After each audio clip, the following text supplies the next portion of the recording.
What will be left of us when we are gone? We spend our lives trying to build a legacy. We want our names carved in stone. We want the world to know we were here. We fear being forgotten. But have you ever wondered if the greatest legacy is not what you build with your hands, but what you plant in people's hearts? This was the obsession that drove a wealthy man named Valen. He was a man who had everything. He had gold in his coffers and ships in the harbor, but he was haunted by a single fear, the fear of being erased by time. So, he decided to fight back. He began to build a legacy, a magnificent stone tower right in the center of the town square. It would pierce the sky, a monument to his name, his power, his existence. He poured his fortune into it. He hired the best stonemasons and architects. Day and night, the sound of hammers on stone echoed through the town. Valen oversaw every detail, his face a mask of grim determination. He ignored the laughter of children playing in the streets. He ignored the warm glow of the sunset painting the hills. He ignored his neighbors. His gaze often fell upon the small cottage next to his grand estate. It belonged to a man named Silas, an old man who did nothing of importance in Valen's eyes. Silas spent his days in a small, humble garden. He tended to his flowers. He pulled weeds. He sat on his porch and fed crumbs to the birds. He would smile and wave at passersby. Valen would watch him and shake his head with a feeling of pity. That old man is wasting his life, he thought. He has nothing, no ambition, no grand design. When Silas dies, no one will remember his name, but I, Valen, I will be immortal. My tower will stand for 1,000 years. One morning, the familiar rhythm of hammers was broken by a different sound, a slow, somber ringing of the town's church bell. Once, twice, the sound carried on the crisp morning air. Work on the tower stopped. People emerged from their homes, their faces etched with a quiet sadness. Old Silas had passed away in his sleep. Valen felt a brief, distant sting of something he couldn't name. He had not known the man, not really. He only knew him as the quiet gardener, the benchmark against which he measured his own towering ambition. Valen expected a quiet, lonely burial. After all, who would come to mourn such a simple, unremarkable man? He decided to attend the funeral. It was a matter of public politeness for a man of his stature.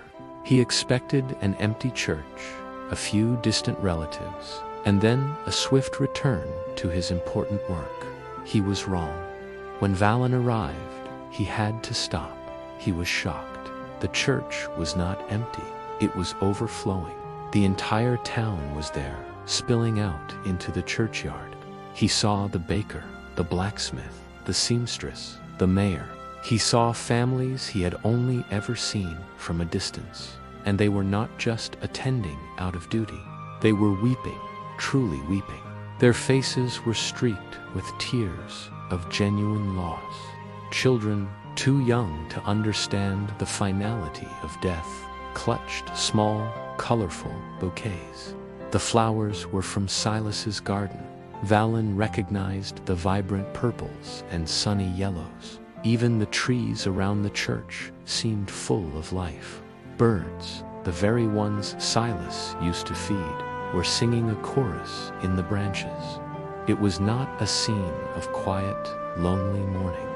It was a powerful, heartbreaking symphony of love. Confused, Valen approached a woman he recognized from the market. She was dabbing her eyes with a handkerchief. He tried to keep the disbelief from his voice. "Why are so many people here?" he asked, his voice low. He was just a gardener. The woman looked at him, and a small, sad smile touched her lips. "Oh no," she said softly. He was not just a gardener. She looked toward the church. Years ago, my family had nothing. We were hungry. Silas came to our door, not with pity, but with a small bag of potato seeds and a shovel. He showed us how to plant them. He gave me seeds when I was hungry. He didn't just feed us for a winter. He gave us a harvest for a lifetime. She paused, her voice thick with emotion. And when my husband passed, Silas would just sit with me on my porch. He didn't always talk, he just listened. He listened when I was lonely. Before Valen could respond, a young man nearby spoke up. He taught me how to whittle, the man said, holding up a small, beautifully carved wooden bird. My father was always too busy. But Silas, he had time. He gave me my first knife and a block of scrap wood. He taught me to see the shape of a thing before it was there. The young man looked down at the carving in his hand. He taught me patience. Story after story began to fill the air around Valen. Silas had fixed a child's broken toy. He had shared a rare flower with a sick woman. He had offered a cool drink of water to a tired traveler. He had remembered everyone's name.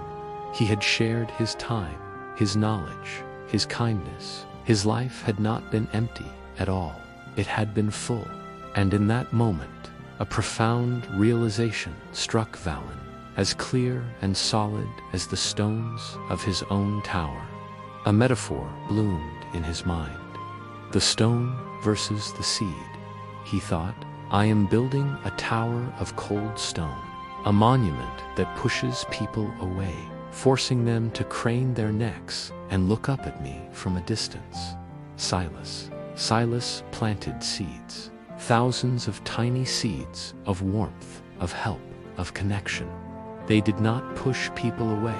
They drew people in, inviting them to sit beside him, to share in the shade and the fruit. Valen spoke, but the words were for himself, a quiet whisper in the midst of the crowd. I wanted to be a king of history, he murmured. But you were a king of hearts. He looked from the weeping crowd to the memory of the old gardener. The stone crumbles, he realized. The stone can be torn down, but the seed grows forever.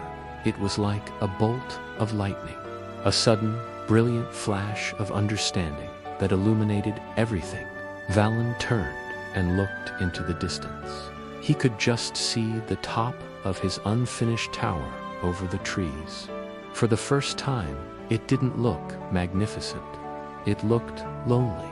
It looked arrogant and cold and utterly pointless. A giant, silent testament to one man's fear. Then he looked back at the crowd, at the people sharing stories, comforting each other, celebrating a life well lived. And in that heartbreakingly beautiful moment, Valen understood. He was the one who was poor. He had a mountain of gold, but he was bankrupt in the ways that truly mattered. He realized with a chilling certainty that if he were to die today, he would leave behind a statue, a cold, empty thing. But Silas left a legacy, a living, breathing legacy, woven into the hearts and memories of an entire town. The story does not end at the funeral. It begins there. The next morning, the sound of hammers on stone did not return. Instead, a new plan was drawn. Valen did not tear the tower down. He changed it. He stopped building it upward, toward the sky. He started building it outward, toward the people. He turned the base of the tower into a public garden filled with the same kinds of flowers Silas used to grow. He installed smooth wooden benches where people could sit and rest. He planted trees that would one day provide shade for generations to come. He was still there every day, but he was no longer a grim overseer. He was a participant. He sat on the benches and talked to the children. He learned their names. He listened to the stories of the old men and women. He stopped trying to be great, and he started trying to be good. Valen never carved his name on that tower. There was no need. His legacy was no longer in the stone. It was in the laughter that filled the garden. It was in the shared stories on the benches. It was in the shade of the trees he planted for people he would never meet. He had finally found it, the true, immortal legacy of a simple life. Thanks for watching. If this story resonated with you, consider subscribing for more content that explores the deeper meanings of our lives.